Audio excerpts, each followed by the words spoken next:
Back during the dark ages of the 1990s, young Chris Miller stumbled upon an artifact that would become a lifelong obsession. Now, armed with a mind full of nostalgia and a basement full of comic books, Chris attempts to analyze the art and the artist that made him comics crazy. Why this fool got more comics than a motherfucker? Hey everyone, this is Chris Crazy House, and welcome once again to another episode of Comics Crazy. In this video, we are continuing our look through and review of X-Men number 1. As we know, in the center of each number 1, we had an original pinup by Jim Lee and Scott Williams. So we already talked about the X-Men, having a little vacation out there at the X-Mansion, hanging out around the pool. So this time we're going to be looking at some of the other ones, and I'm going to start off with this version of the classic X-Men, the first class, and we got them in their, I guess you can call this like their secondary costumes, maybe, because this is not their original costumes. This is kind of how they looked moving on, like right before the original X-Men book almost got canceled. And, we got Cyclops and Jean Grey kind of being like the centerpiece of this. You would think that they would have Professor X kind of like up front and maybe have him like in the center of this one. But I think Professor X is off to the side because, Jim Lee is good at drawing women with nice shapes, and we got Jean with her legs out. So I think, they didn't want to cover that up.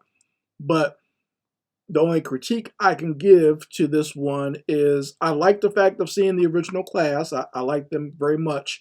The critique that I can give about this one is some of the composition here. Like, I think it's a little weird to have the leader, Cyclops, and Jean Grey kind of just standing there. And you have the other characters from the first class actually showcasing their powers and also, in action poses. You see, like, I understand they're kind of taking a picture, but, it kind of looks weird when you have some people in the picture who are just standing still and taking a picture, and the other people are kind of, doing an action pose. You would think like they would either all be standing still or they would all be in an action pose, right? So that's the only critique I can give to this one, but otherwise, it's a cool picture. I love seeing the original class in these costumes. It looks cool. And the character work in the pinup actually looks good. So moving on to the other vertical shot, because these pinups were either horizontal or vertical. The other one I'm looking at here is the Things to Come. So this one was a pinup that was supposed to foreshadow what was going to happen next after this first story arc in X-Men. And, I was not as excited nor did I enjoy this one. This is my least favorite one out of all of them. I mean, the only character I recognized at the time was Longshot, and he's kind of in like the background here. So I guess you can kind of be excited about the fact that the character Longshot is coming back. But everybody else I didn't recognize. I didn't even know who they were. And no one knew who Omega Red was at the time. I guess the only thing you could really get hyped off of was the way that Jim Lee was drawing these characters. And, if you thought, maybe these characters look cool, right? I always thought Omega Red is a cool character, but he has a little too much going on outfit-wise. Like, he could do better if his outfit was a lot more simplified, in my opinion. So, going from my least favorite to my actual favorite of all the pinups, and that is the Villains Gallery. Now, everyone knows here how much I love villains, and I love drawing them. Shameless plug for the Patreon. You can go see exclusive videos of me drawing Marvel villains, or just comic book villains overall. I started out with some Marvel ones, so that's what's up there now. The first one I put up is me drawing the leader from the Incredible Hulk comics, so you can go see that now on the Patreon, and I'll provide the link in the description box and the comments section. And looking at this here, looking at these villains, I think they're drawn extremely well. Like I'm always been a fan of villains, and I think Jim Lee actually does a pretty decent job of drawing the villains in all of their classic garb. So even the fact that a lot of the villains didn't actually look like this at this time, they were kind of moved on to different styles in their clothing. Even like you see Sabretooth sitting out here in the front. He has a completely different outfit later on because Jim Lee redesigns his costume. But seeing them here, they all look good in their classic looks. And I guess the only critique that I can give to this, like, it's a fun pinup. Like, I will actually put this on my wall. The only critique I can give to this is it feels like a lot of the characters here are drawn separately, and then this was assembled later on. You know what I mean? Like, there's no real composition here. Whatever composition you can say is very little, but it didn't seem like there was an overall plan as to how to composite all these characters, because you can see some of them are cut off in weird ways, like Sauron behind Magneto and Mr. Sinister. You would think like he would have a more prominent pose there. But like I said, it seemed like these characters were drawn separately and everything was kind of superimposed together later on, which, I mean, to be honest with you, I made a lot of pinups like this during my early days of using Photoshop. Like, I would take art from different places and I would assemble it later on and make, backgrounds for myself for my computer. But, when it comes to a comic book like this, I would assume you'd want to have more of a better composition to have a better pinup. But in my opinion, it looks like all of these pinups were done quickly, and the main focus was really on the artwork itself. Like, their main focus was on the artwork for the actual book and not so much, compositing or composing these pinups in the middle. So now that we're done with that, we looked at all these good pinups. Let's get back to our flip through and review of X-Men #1. So here we are back again for the sequel, X-Men #1. We are going to be looking at the second half. We left off with the X-Men deciding that they're going to deal with Magneto as best they can, however they can. And, we got the astronauts and the terrorists waking up on Asteroid M, trying to figure out what was going on. And they decided to go ahead and continue their fight. You can tell the difference because the Acolytes / terrorists are wearing the yellow armor. And we got our Peacekeepers, as they're called, even though they don't look too peaceful right now. They're in the green armor. I still like this type of look. I enjoy the mech type armor. It is very reminiscent of what we see in anime at this time. So obviously I'm a fan of that. So I like the way these suits look. And we got Magneto coming into the scene here, trying to stop the violence. Now, Magneto walks down the stairs, and we, take a look at the drip that he's got on here. It's got the white robe with the red trim around it and the red belt. Got the little strings hanging off of it. Got his chest showing. Got the taco meat showing on the chest here. that wonderful white mane flowing in the wind. What's going on here, Magneto? What was he doing before this? Is this how he decided to come down the stairs to greet these people? Looking like the Hugh Hefner of Asteroid M. It's like he looked like he just got done with some Playboy bunnies upstairs. Like, what's going on here, Magneto? But this is how he chose to come down the stairs. I guess that Jim Lee just wanted to draw Magneto in some nice casual clothes, but this is anything other than casual, because like the pants are skin tight, but he's got the white robe on. It's funny to me. Now that I'm sitting here looking at it, he's got the the bracelets and everything, but it's an interesting outfit, I'll say that. But we got the two sides are still arguing, and the girl, she's running towards Magneto to pledge her allegiance to him, but this guy decides to kill her. I don't know why he did that. If she's just going to hug Magneto or, fangirl over Magneto, that's no reason to kill the girl. God damn. But he blows her away. But this is, once again, I think this is also has to do with the fact that Jim Lee was kind of drawing this and kind of making up things, and Claremont had to kind of write a story around this, or write a story to have a reason for this girl to be shot.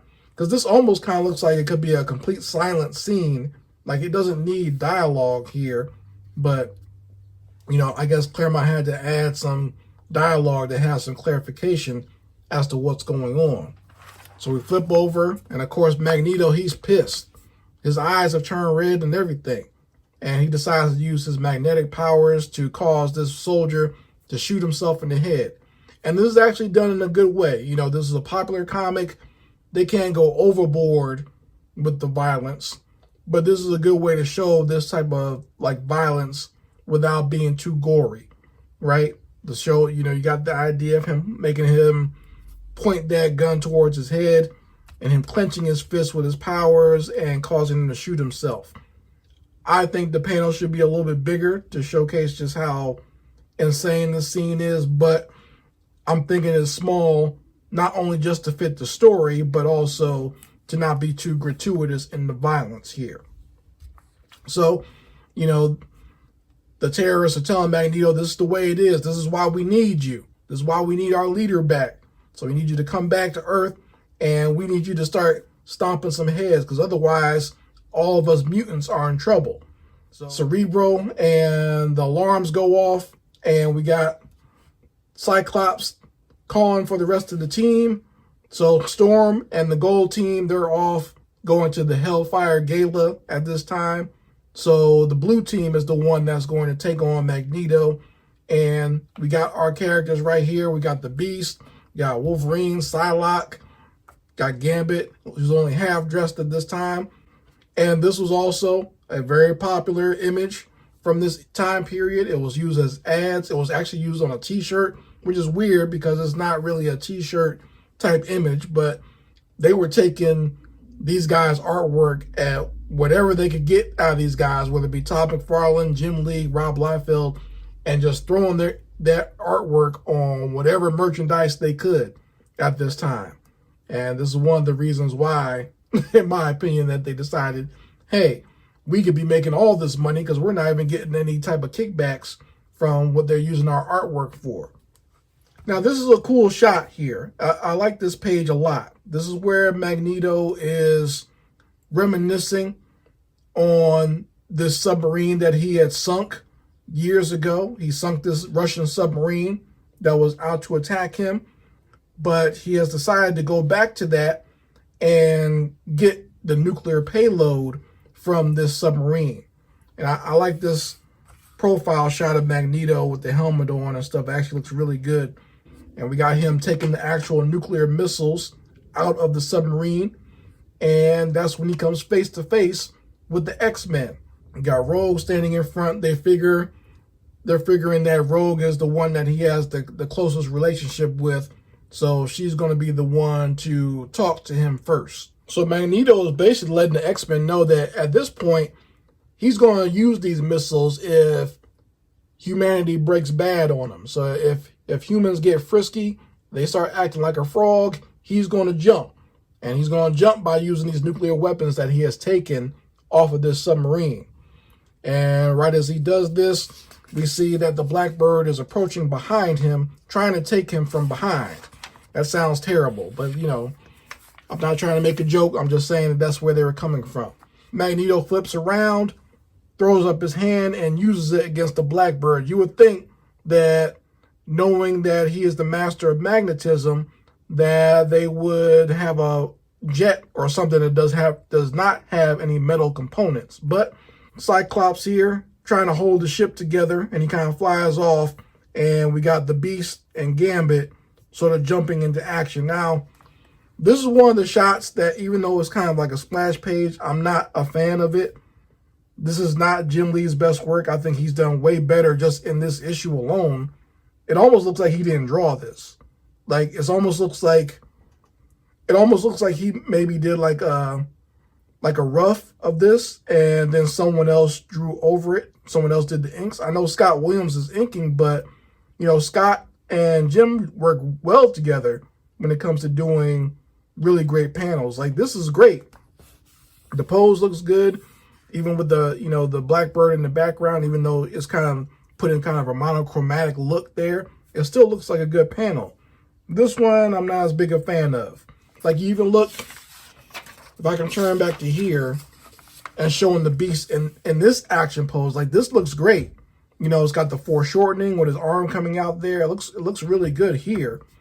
But this one is just not, I would expect better from this, But once again, Monday morning quarterbacking. But just my critique of this, I thought this one could have been better. They try to jump down on Magneto, but he uses some random metal from the submarine to hit the Beast in the stomach. Gambit jumps out, flips over, and charges his cards and throws them at Magneto. This is also a cool panel. Like, I like this one here of Gambit throwing the cards out, and they're kind of breaking the borders of our page here, but to no avail. So now we got the money shot of the issue here, with our girl Psylocke throwing a kick to Magneto's head and knocking his helmet off. This is a shot that is very typical of Jim Lee at this time. Psylocke is throwing that thing at Magneto, knocking his helmet off, and she's about to use her psychic knives on him to scramble his brains, but before she can do that, Magneto wraps a metallic cable around her neck, and right as he does that, that's when Wolverine charges in, trying to stab Magneto, and he winds up slashing him across his chest. And that's when we get this really cool shot of Cyclops here. I don't think that this whole page here is very action heavy. I don't think it needs this much dialogue, and because there's really no reason for Cyclops to be talking here, but he's just kind of blasting off into the ether, and he winds up knocking Magneto into the background. So with the dialogue, it makes it seem as if Cyclops is trying to separate Wolverine and Magneto, but in my opinion, it looks like he's just attacking him. But Magneto gets blown through the submarine, and as he's inside the submarine, he realizes the horror of what he's actually done to these guys. The fact that he killed all these men and just their bones remain, he just realizes just how much death he caused. And it probably was a very horrible death for them, because the fact that they were basically decompressed in the submarine and it was sunken to the bottom, they died terribly. And, you got Wolverine and Cyclops busting in there, trying to finish the job. This is actually a cool shot of Wolverine kind of coming forward and Cyclops with his eyes glowing. This is almost a villain shot, because this almost looks kind of villainous. These don't really look like the heroes, because Magneto's kind of helpless at this point. These guys look savage coming towards him like this, but it's a cool shot. Magneto is able to block them, though, with using his powers. He pulls up some more metal and throws it up. So Wolverine flies into Scott Summers. I don't know why Magneto just doesn't grab Wolverine and throw him, because Wolverine's made out of metal. You would think he would use Wolverine as a shield, but we haven't gotten that far yet. We'll do that issue, by the way. I definitely have that issue on the schedule of when Magneto and Wolverine have what was supposed to be their final confrontation. But let's move on forward. Of Magneto taking his nuclear payload with him, flying up into the atmosphere, the upper atmosphere, and Rogue decides to follow him. Now, she wants to talk to him. She wants to try to talk some sense to him. She doesn't want to fight. So she's flying up there, flying behind him, and the Russian military has shown up. They see these mutants having a big old battle. They see nuclear weapons, and they think, in Russia, you don't fire missiles at us. We fire missiles at you. As Rogue and Magneto are trying to have a conversation, the jets fire, and we get poor Rogue here taking the brunt of the blast of these guys shooting at her. And right then and there, that's when Magneto gets pissed off and decides to detonate one of his nuclear weapons. In my opinion, this would have been a great point of this book to basically end it. End it on a cliffhanger of this nuclear explosion going off, and making the audience wonder what's happened, how bad is it, did our hero survive, did Rogue survive, what's going on here and how bad is the world going to get now that this nuclear weapon has been detonated right in the upper atmosphere of Russian airspace. You would think that. You would think that this would be the finale and we'd be saying to be continued right here, right? But nope, this is a supersized issue. We got more story going on here, folks. And this is, in my opinion, where this issue gets a little bit redundant. I don't think this part is really necessary. I think this parts of this section here could have been combined with earlier parts and just been one more whole story rather than these extra pages here. Because now you got Magneto, he flies back to Asteroid M, and he's kind of lamenting the fact that he had to fight the X-Men when they were former allies of his, and he's hurt from Wolverine's claws. He said, we were allies once. Why would he attack me like that? Why he do me like that? And you got the Acolytes there. They're with them, and this guy Cortez can use his powers to help heal Magneto. Cyclops and the rest of the team are trying to figure out where's Rogue, and apparently her body has landed in Genosha. So out of all the places her body could have landed, her body has landed in an entire area that hates mutants, right? And right then in the hospital, that's when the Acolytes show up. So I thought this girl got killed, so I don't know where she came from. I thought that she got shot. Maybe Cortez healed her too, I guess. That's what I'm thinking. But they show up in their nice brand new suits. The yellow and the purple violet actually looks good together. They're decked out in their armor. They got guns. They're very 90s. Even though they're mutants who have powers, they got guns and armor and stuff. So this is very 90s in the way they look. Rogue jumps into action because they're trying to ask her to join them, but she's not having it. She knocks them out of the way, and that's when the X-Men show up. Once again, good shot here of, this character growing and grabbing up Rogue. The action of him getting shot by Cyclops' eye beams. You got kind of a pose here, which is, if you're going to do something like this, I would suggest that this be a little bit bigger because, what's the point of having these characters in like this glamour pose if you're not going to really show it off? You would think it'd be a little bit bigger, but it's a good panel. Very good panel. So we got Gambit here jumping into action. Like, this girl shot a grenade at him. He catches the grenade and throws it back.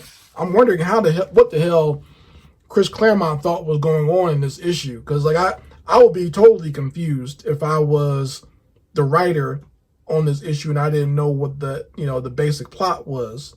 But this guy right here uses his powers, changes this dude to rock, and we got Wolverine and the Beast doing their own version of the fastball special, and we got him going straight forward into this character and slashing him with the claws. And you got Psylocke taking out this guy, the flying dude. I'm not going to even waste time trying to figure out what his name is. But all she has to do is basically cover his eyes and he can't see where he's going. And he winds up crashing into a building. I mean, that's pretty pathetic. No wonder the Acolytes never lasted that long. When you lose like that, you don't even get taken out by anyone else's powers. All she has to do is basically give you a blindfold and you crash into a building. That's Looney Tunes like failure right there. That's like the Wile E. Coyote having a fail trying to catch the Roadrunner. And that's when their leader shows up. Magneto has shown up back on the scene. I guess he's got himself a new costume, or he used his magnetic powers to fix that one. Maybe he was doing some sewing while the Acolytes were down there causing trouble. But, he's decided to show back up, and we get another money shot. This is almost a splash page. But it's weird that it's mostly on this page, and it's only kind of like half of this page right here. Like, you would think like this would just go ahead and be the splash page, but they tried to add some more story here. Because there's a whole backstory as to why Magneto's acting this way and why he's going to be upset.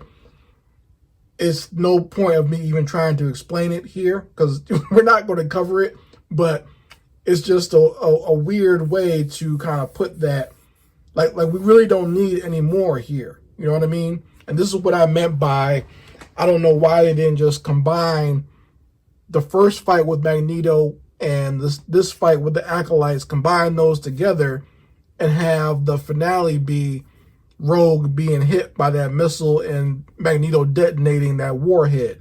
That would have been a better finale for, you know, getting us to the next issue, in my opinion. I know they wanted to add more pages. I know they wanted to, you know, get some more stuff going on here and have more pages for Jim Lee to sell, but it just seemed like a little bit of padding and a lot of nonsense going on with this issue towards the end of it. Because look at this, like this is a good panel, but it kind of gets ruined by adding this little story here and Warrior McTaggart sitting here crying and whatnot, acting like a soap opera. I could have done without the soap opera ending and just had this splash page. If we're going to do this, let's do it the full page and let it be that. But instead, we flip back to the explosion. This would have been a better, if you're going to have a cliffhanger, this is a better cliffhanger than just having Magneto kind of standing over the X-Men. Yeah, he's powerful, but I mean, he really just got his ass kicked, if you think about it. Yeah, he's looking powerful and deadly right here, but they whooped his ass before. What's to say they can't just go ahead and do it again, especially if he's in a weakened state, you know? So I don't know. That's just my opinion looking at this from a comic maker's perspective now that I'm older, seeing this. Now, obviously, as a kid, I enjoyed seeing shots like this because it just looked cool. But you guys can, you know, let me know what you think about this in the comments section. I would love to hear what you all think is going on with this book. Let me know if you still have your first issue of X-Men from way back in the early 90s. And let me know what you think of it and were you caught up in the hype of it all back then. So that is the end of my flip through and review for X-Men #1. I'm not exactly sure what I want to do a flip through and review of next on Comics Crazy. I have actually recorded several flip throughs at this time, so I might let you folks, I may do like a poll and let you guys vote on which comic book that I'm going to post next on Comics Crazy. So maybe I'll do it that way, so that way you guys are a little bit more involved in what we do next as far as which reviews and which comics that we look at. So I appreciate you all being here. Thank you for watching. And once again, if you want to support this show and you want to support this channel, you can always purchase my books on my website at chriscrazyhouse.net. I have my own comic books and coloring books on sale there. Or you can become a Patreon of Comics Crazy and support the channel that way. There are several tiers there, and you can decide which one is the best one for you. Anyway, folks, this is Chris Crazy House signing out, and we will be back with more Comics Crazy. Peace.